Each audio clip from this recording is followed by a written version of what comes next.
Hello, నమస్తే. పౌర్ణమి లార్డ్స్కు స్వాగతం. నాన్న అనే కథను సలీం అనే అతను రచించారు. చదివేస్తున్నాను, వినేసేయండి. రేపే నా పుట్టినరోజు. రేపటితో 68 ఏళ్ళు పూర్తయి 69లోకి ప్రవేశిస్తాను. కాలం ఎంత వేగంగా దొల్లిపోతుందో. నిన్నగాక మొన్న ఉద్యోగంలో చేరినట్టు, నిన్నగాక మొన్న పెళ్ళయినట్టు, నిన్నగాక మొన్న శ్రీలేఖ పుట్టినట్టు ఉంది. శ్రీలేఖకు అప్పుడే 40 ఏళ్ళు వచ్చేశాయి. నేను ఉద్యోగ విరమణ చేసి 8 ఏళ్ళు. నా భార్య అపర్ణ చనిపోకుండా ఉంటే జీవితం మరోలా ఉండేదేమో. కొండ చిలువ పరిష్వంగం లాంటి ఒంటరితనములో ఊపిరాడకుండా విలువెల్లాడే శిక్షణ అనుభవిస్తూ ఎన్నాళ్ళు జీవితం ఎంత నిస్వార్థంగా ఉందో. శ్రీలేఖ పలకరిస్తూ ఉన్నా బాగుండేది. ఎడారిలో వయాశీస్సులా సేద తీర్చుకునేవాడిని. పెళ్లి చేసుకుని తను అమెరికా వెళ్ళిపోయాక మాట్లాడటం మానేసింది. రోజుకొక్కసారైనా వాళ్ళమ్మతో మాట్లాడేది. రిటైర్ అయి నేను ఇంట్లో ఉన్నానని తెలిసినా నాన్నకివ్వు మాట్లాడతాను అనేది కాదు. కొడుకు పుట్టాక వాళ్ళమ్మకు వీడియో కాల్ చేసి తన కొడుకును చూపిస్తూ మాట్లాడేది. తను హై స్కూల్ చదువులకు వచ్చినప్పటి నుంచి నాతో ప్రచ్ఛన్న యుద్ధం చేస్తున్నట్టే ప్రవర్తించేది. ఎంత ఆలోచించినా కారణం అర్థమయ్యేది కాదు. ఇంజనీరింగ్ ఫైనల్ ఇయర్లో ఉన్నప్పుడు అపర్ణను కూడా అడిగాను. ఏమోనండి, నాకు తెలియదు, దాన్నే అడగండి అంది. అడగాలంటే భయం, ఏమంటుందోనని. నా చిన్నప్పుడు నాన్నంటే భయం. నాన్న అదుపాజ్ఞల్లో ఒద్దిగగా బందీ అయిన బాల్యం నాది. ఇప్పుడు నా కూతురికి భయపడాల్సి వస్తోంది. చిన్నప్పుడు తండ్రికి భయపడి పిల్లలు పెద్దవాళ్ళయ్యాక వాళ్లకు భయపడుతున్న తరం మాది. కాలంలో ఎంత మార్పో. గుండెపోటుతో హఠాత్తుగా చనిపోయే నాటికి నా భార్య వయసు 57 ఏళ్లే. అమెరికా నుంచి శ్రీలేఖ తన భర్తతో పిల్లలతో కలిసి వచ్చింది. కర్మకాండలు ముగిసే వరకు ముభావంగానే ఉంది. మాట్లాడుకున్నా పర్వాలేదు. తన చూపు కూడా ఎంత ఇబ్బంది పెట్టిందో. ఇక దాన్ని తట్టుకుని బ్రతకడం దుస్సాహం అనిపించి తనకి నా మీదున్న కోపానికి కారణమేమిటో అడగడానికే నిశ్చయించుకున్నాను. వాళ్ళు తిరిగి అమెరికాకు ప్రయాణం అవ్వడానికి 1 రోజు ముందు శ్రీలేఖతో మాట్లాడే అవకాశం దొరికింది. అల్లుడు పిల్లల్ని తీసుకుని బయటికి వెళ్ళాడు. శ్రీలేఖ సూట్ కేసులో బట్టలు సర్దుకుంటోంది. నాతో ఎందుకు మాట్లాడవు, నేనంటే ఎందుకు కోపం అని అడిగాను. మీరెప్పుడైనా నన్ను ప్రేమగా చూశారా? ఊహ తెలిసినప్పటి నుంచి అమ్మ ప్రేమ తప్ప తండ్రి ప్రేమ ఎలా ఉంటుందో తెలియకుండా పెరిగాను. ఒక రకంగా చెప్పాలంటే సింగిల్ మదర్ పెంపకంలో పెరిగినట్టే పెరిగాను. ఒంటరిగా అమ్మ నా కోసం, నా చదువుల కోసం ఎంత కష్టపడిందో నాకు తెలుసు. మీరెప్పుడైనా నా గురించి పట్టించుకున్నారా? కోపంగా అంది. నాకు నోటమాట పెగలలేదు. నేను తన్ని ప్రేమించలేదా? నాకు పిల్లలంటే ఎంత ఇష్టమో నా భార్యకు తెలుసు. ఒక్కగానొక్క కూతురు ప్రాణం కన్నా మిన్నగా ప్రేమించాను కదా. కూతురు మీద ప్రేమ లేని తండ్రులు ప్రపంచంలో ఎక్కడైనా ఉంటారా? నువ్వంటే ప్రేమ లేకపోవడం ఏమిటి శ్రీ? ఎందుకలా అనుకుంటున్నావు అంటున్నప్పుడు నా గొంతు దుఃఖంతో వణికింది. ప్రేమించారా? ఏది ఒక్క ఉదాహరణ చెప్పండి. నా కళ్ళల్లో సూటిగా చూస్తూ అడిగింది. నేను శిలలా నిలబడిపోయాను. నాకు నా కూతురంటే ప్రేమని నిరూపించుకోవడానికి రుజువులు చూపాలా? కొన్ని సంఘటనల్లోనూ ఉదాహరణల్లోనూ ఒదిగేదే ప్రేమంటే. కొన్ని క్షణాల విరామం తర్వాత శ్రీలేఖ నా వైపు నిరసనగా చూస్తూ అంది. మాట్లాడరేం? నాకు తెలుసు ఏమి చెప్పలేరని. ఎందుకంటే మీరెప్పుడూ నన్ను ప్రేమించలేదు కాబట్టి. తండ్రి ప్రేమ ఎలా ఉంటుందో తెలియకుండా పెరిగిన అభాగ్యురాలు నేను అంటూ కళ్ళు తుడుచుకుంది. శ్వాసిస్తున్న శవంలా నడిచొచ్చి హాల్లో సోఫాలో కూర్చున్నాను. నా భార్య కడుపుతో ఉన్నట్టు చెప్పినా ఆ క్షణం ఎంత ఆనందించానో గుర్తుకు వస్తే ఇప్పుడు కన్నీళ్లు వచ్చేస్తాయి. తండ్రిని కాబోతున్నానన్న సంబరం అందని ఆకాశాన్ని అందుకున్నట్టు, స్వర్గం మా ఇంటి తలుపు తడుతున్నట్టు, అది కాబోయే ఓ తండ్రికి మాత్రమే అర్థమయ్యే ఆనందానుభూతి. అనుభవంలోకి వస్తేనే తెలిసేదే తప్ప మాటల్లో ఒదగిన మధురానుభూతి. 2-3 రోజుల్లో ప్రసవం జరగొచ్చని గైనకాలజిస్టు చెప్పడంతో సికింద్రాబాద్ నర్సింగ్ హోంలో చేర్పించాను. మరుసటి రోజు రాత్రి 1 గంటకు తనకు నొప్పులు మొదలయ్యాయి. నర్సులు గైనకాలజిస్టుకు ఫోన్ చేసి అపర్ణని డెలివరీ రూమ్లోకి వెళ్ళిపోయారు. మరో అరగంటకు గైనకాలజిస్టు వచ్చింది. నేను బయట కూర్చుని కాన్పు అయ్యిందని వార్త కోసం ఆరాటంగా ఎదురు చూస్తున్నాను. మరో అరగంట గడిచింది. గైనకాలజిస్టు బయటికి రావడం గమనించి ఆతృతగా ఆమెకు ఎదురెళ్ళి నిలబడ్డాను. బిడ్డ అడ్డం తిరిగిందండి. నార్మల్ డెలివరీకి అవకాశం లేదు. సిజేరియన్ చేయాలి. నర్సు చేత కన్సెంట్ ఫామ్ పంపిస్తాను. సంతకం చేయండి అంది. తల్లి బిడ్డకు ఏమైనా ప్రమాదమా మేడం? వణికే గొంతుతో అడిగాను. తొందరగా ఆపరేషన్ చేసి బిడ్డను బయటికి తీయకపోతే ఇటువంటి కేసుల్లో బొడ్డుతాడు ఫ్రాక్స్ అయ్యి బిడ్డ గొంతుకు అడ్డుపడే ప్రమాదం ఉంది. ఆపరేషన్కి బ్లడ్ కూడా అవసరం పడవచ్చు. మీ భార్యది ఏ నెగిటివ్ బ్లడ్ గ్రూప్? వెంటనే దగ్గరలో ఉన్న ఏదైనా బ్లడ్ బ్యాంక్కి వెళ్ళి 3 బాటిల్స్ పట్టుకురండి అంటూ మరో మాటకు తావివ్వకుండా లోపలికి వెళ్ళిపోయింది. 4 కిలోమీటర్ల దూరంలో బ్లడ్ బ్యాంక్ ఉందని నర్సు చెప్పడంతో బయటికి పరిగెత్తాను. అప్పటికింకా స్కూటర్ కొనలేదు. బ్యాంకు ఉద్యోగంలో చేరి 3 ఏళ్లు. నేను ఆఫీస్కి బస్సులోనే వెళ్ళి వస్తుండేవాణ్ణి. రోడ్లు దాదాపు నిర్మానుష్యంగా ఉన్నాయి. పరిగెత్తుతూనే ఆటోలు ఏమైనా దొరుకుతాయని ఆశగా వెతుకుతున్నాను. సెకండ్ షో సినిమాలు వదిలేసి చాలా సమయం కావడంతో ఒక్కటే కనిపించలేదు. ఆలస్యమైతే పుట్టబోయే బిడ్డకేమైనా అవుతుందేమోనన్న భయంతో పరిగెత్తుతున్నాను. ఒళ్ళంతా చెమటతో తడిచిపోయింది. రొప్పుతూనే పరిగెత్తుతున్నాను. ఎంత దూరం పరిగెత్తానో, ఇంకా ఎంత దూరం పరిగెత్తితే బ్లడ్ బ్యాంక్కి చేరుకుంటానో తెలియడం లేదు. కళ్ళలో నుంచి నీళ్లు కారిపోతున్నాయి. మనసులో ఎంతమంది దేవుళ్ళకు మొక్కుకున్నానో నా భార్యా బిడ్డలు క్షేమంగా ఉండాలని. ఓ మలుపు తిరిగే చోట ఎవరో స్కూటర్తో వేగంగా వచ్చేసి నన్ను చూసి కంగారు పడి వెంటనే బండిని ప్రక్కకు తిప్పాడు. నేను కింద పడిపోయాను. చేతులు కాళ్ళు దొక్కుపోయి మంట పుట్టసాగాయి. 20 ఏళ్ల కుర్రవాడు నన్ను లేపి బట్టలు దులుపుతూ సారీ సార్ అంటున్నాడు. తల దిమ్ముగా మారి కొన్ని క్షణాలు అయోమయానికి లోనయ్యాను. హాస్పిటల్కి వెళదాం రండి అంటున్నాడా కుర్రాడు. అప్పుడు స్పృహలోకి వచ్చాను. మొదట బ్లడ్ బ్యాంక్ దాకా లిఫ్ట్ ఇవ్వగలవా అని అడిగాను. అతను అంగీకార సూచకంగా తల ఊపడంతో స్కూటర్ వెనక కూర్చున్నాను. 3 బాటిల్స్ కొనుక్కుని సికింద్రాబాద్ హాస్పిటల్ స్పీడ్గా పోనివ్వు అన్నాను. అతను ఎంత స్పీడ్గా నడుపుతున్నా ప్లీజ్ ఇంకా స్పీడ్గా పోని అంటూ ఎన్నిసార్లు బతిమాలుకున్నానో. హాస్పిటల్కి చేరుకోగానే అతనికి థ్యాంక్స్ చెప్పి ఆపరేషన్ థియేటర్ వైపు పరిగెత్తాను. అప్పుడే థియేటర్లో నుంచి బయటకు వస్తున్న నర్సు నన్ను చూసి కంగ్రాచ్యులేషన్స్, నీకు ఆడపిల్ల పుట్టింది అంటూ నవ్వింది. మరి బ్లడ్ బాటిల్సో? చేతిలో ఉన్న బాటిల్స్ వైపు చూపిస్తూ అన్నాను. రిసెప్షన్లో డిపాజిట్ చేసేయండి. మా దగ్గర 2 బాటిల్స్ రక్తం ఉంటే ఎక్కించేశాం అంది. వాళ్ళ దగ్గర 2 బాటిళ్ల రక్తం ఉన్న విషయం ముందే చెప్పి ఉంటే ఇంత హైరానా పడేవాడిని కాదు కదా అనిపించింది. పాప ఎంత అందంగా ఉందో. విరిసిన తెల్ల గులాబీల్లా పెద్ద కళ్ళు, గుల్మోహర్ పూరేకుల్లాంటి ఎర్రటి పెదవులు. రోడ్డు మీద పరిగెత్తుతున్నప్పుడు భయంతో ఏడుపు వస్తే పాపను చూసిన వెంటనే సంతోషంతో ఏడుపు వచ్చేసింది. ఇదంతా నా కూతురి మీద ప్రేమకు లేకుండానే జరిగిందా? కానీ రక్తపు బాటిళ్ల కోసం నేనెంత కష్టపడ్డానో నా భార్యతో ఎప్పుడూ చెప్పలేదు. పెద్దయ్యాక శ్రీలేఖతో కూడా చెప్పలేదు. ఆ విషయం చెప్పాల్సిన అవసరం ఏముందని? నా భార్య కోసం, నా కూతురి కోసమేగా కష్టపడ్డాను. వాళ్ళు మెప్పు పొందడానికి చెప్పాలా?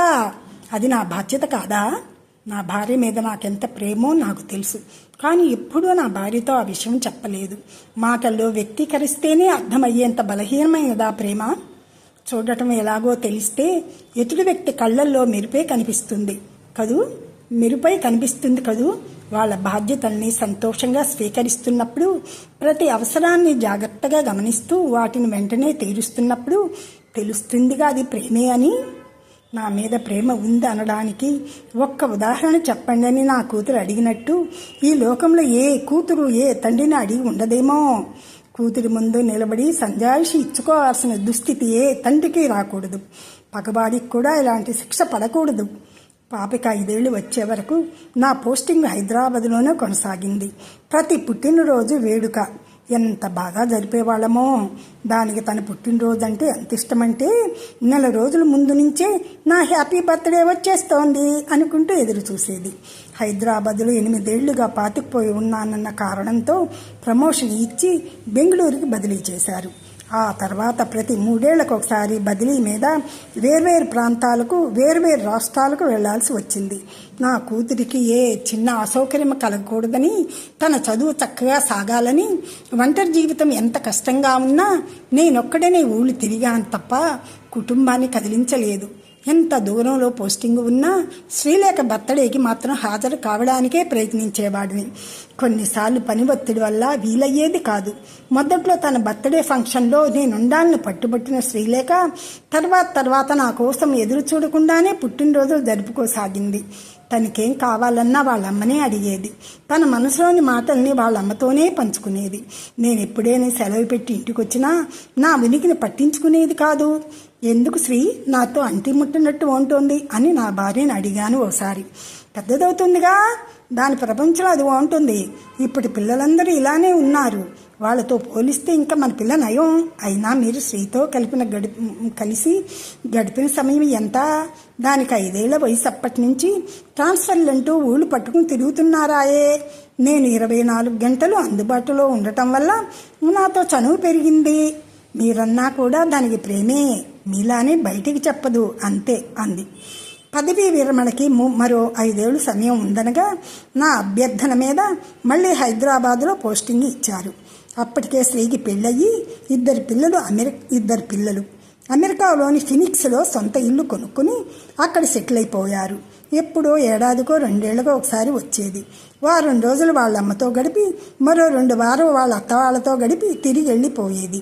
ఇంట్లో ఉన్న వారం రోజులు కూడా నాతో సరిగ్గా మాట్లాడేది కాదు.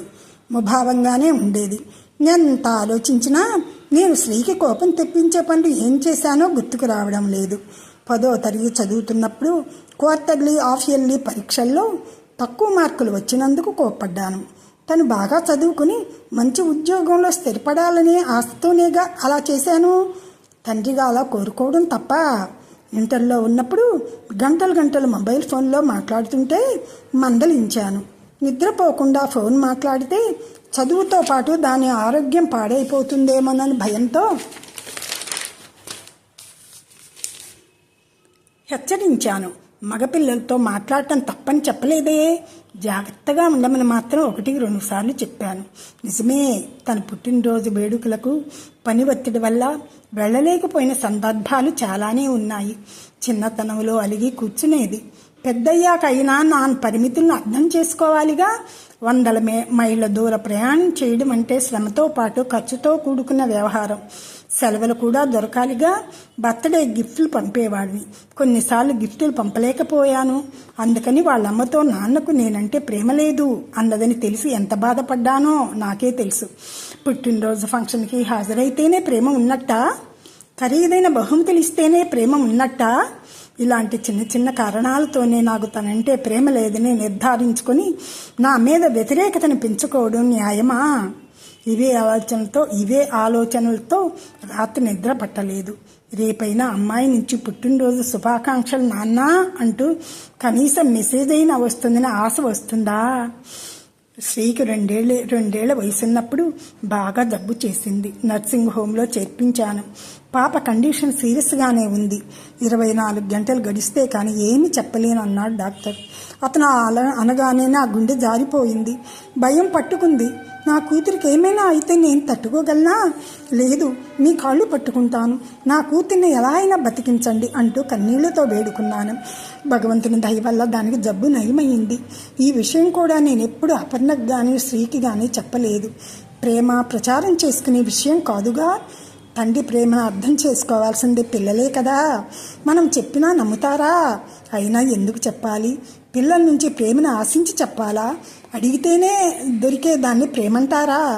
పూలలోని మృదు పరిమళం మళ్ళీ అది సహజంగా ఏర్పడాలి కదా. దానికి 5 ఏళ్లప్పుడు స్కూల్లో పరిగెత్తుతూ పడిపోయింది. మెట్టు అంచుకు తల తగడం వల్ల చిట్లి రక్తం కారుతుందని ఫోన్ వస్తే ఎంతో ఆందోళన పడ్డానో నాకే తెలుసు. 4 కుట్లు వేయాల్సి వస్తుందని, తల కాబట్టి మొత్తం ముందు ఇవ్వడానికి అవకాశం లేదని డాక్టర్ చెప్పినప్పుడు బాధకి ఎలా తట్టుకుంటుందో నా చిట్టి తల్లి అనుకుంటూ ఎంత వేదన చెందానో. 2 నర్సులు దాన్ని కదలకుండా గట్టిగా పట్టుకున్నాక డాక్టర్ కుట్లు వేస్తున్నప్పుడు అది పెద్ద పెద్దగా ఈ కేకలు పెడుతూ ఏడుస్తుంటే ఆ బాధంతా నా గుండెల్లోనేగా ప్రతిధ్వనించింది. ఇంకా తట్టుకోవడం నా వల్ల కాదనిపించింది. బాత్రూంలోకి వెళ్ళి ఎంతసేపు ఏడ్చానో. అపర్ణకు తెలిస్తే బాధపడుతుందని మొహం కడుక్కొని కదా బయటకొచ్చాను. బదిలీల మీద వేరే ఊళ్ళల్లో ఉద్యోగం చేస్తున్నా ప్రతిరోజు అది ఎలా ఉందో అపర్ణని అడిగి కనుక్కోకుండా నిద్రపోయిందెప్పుడు? దాని ప్రతి అవసరాన్ని తీర్చాను కదా. తను కోరుకున్న ఇంజనీరింగ్ కాలేజీలోనే తనకిష్టమైన బ్రాంచ్లోనే చేర్పించి చదివించాను కదా.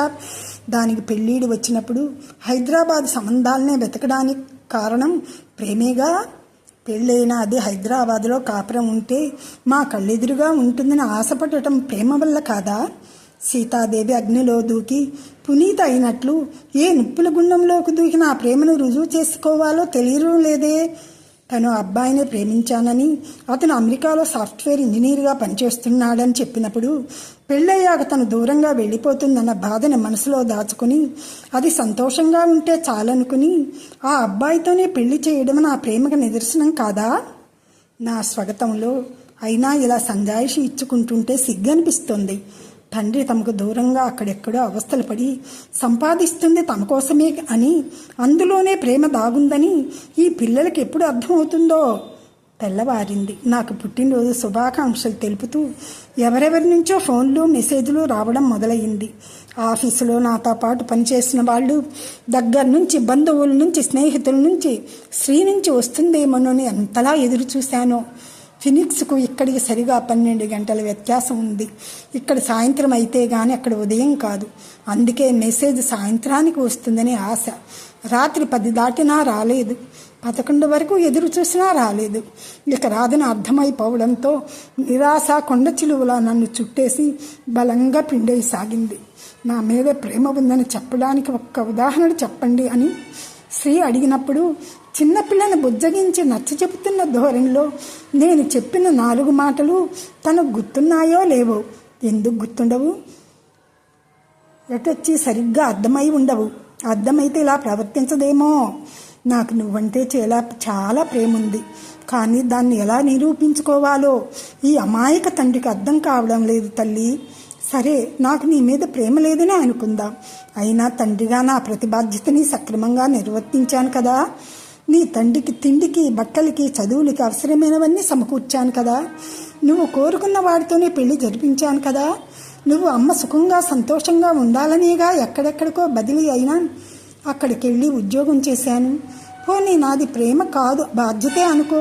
ఇప్పుడు నువ్వు కూడా తిరిగి నీ బాధ్యతను నెరవేర్చుకోవాలిగా. నన్ను నువ్వు పోషించక్కర్లేదు. నాకొచ్చే పెన్షన్ నా అవసరాలకు సరిపోతుంది. కనీసం నెలలో ఒక్కసారైనా ఎలా ఉన్నారు నాన్న అని పలకరించు చాలు.